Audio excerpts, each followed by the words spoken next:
Welcome back, everyone. This is episode number 1 after our intro episode with Social Security Specialist Vonda Van Til.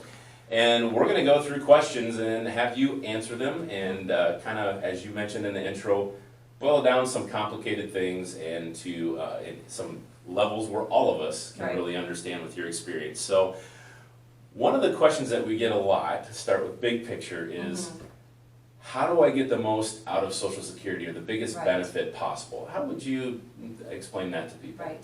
Well, you know, that question can go in a couple directions. First of all, I always tell people you need to create a My Social Security account as soon as you're able, and that's for anyone 18 and older if they have a valid email address and a U.S. mailing address. Okay. Get that Social Security account created. Why? Like, people are like, why would an 18-year-old want to create a My Social Security account? They could care less about Social Security.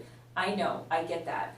But they're going to start getting into the workforce eventually. And the number one thing that you have to do is check that earnings record on an annual basis to make sure your wages are posted. So if you do nothing else with your account, at least check it once a year to make sure your wages get posted. And people are like, well, obviously my wages are going to be there. And it's like, you know, everyone can make mistakes. I actually had a year before I started working at Social Security that was missing.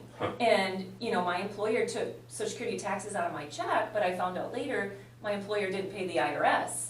Well, if they don't pay the IRS, you don't get credit for it. So luckily I had my W-2 and I could get credit for that year that was missing. So the number one thing is make sure your record is correct, because eventually if you end up getting disability or if you pass away or if you get retirement, the dollar amount is completely based on that earnings record, right? So you need to make sure it's right. One of the questions that we've had in the past is, you know, if we didn't start doing that when we're 18, we're now 65 and hold that statement and boy, something 10 years ago doesn't look right. How do you go back and correct that? Right. So the good news is there is no statute of limitations, if you will. So what you just described does happen quite often, where somebody now is in their 60s and they're filing for Social Security, and one of the things that we do with them is check their earnings record. Hey, does this look correct? They'll look at it maybe for the first time ever, right? And say, you know, 10 years ago, no, I know I made more than that or whatever. If they have proof, that's perfect, you know, W-2 or Schedule SE from self-employment.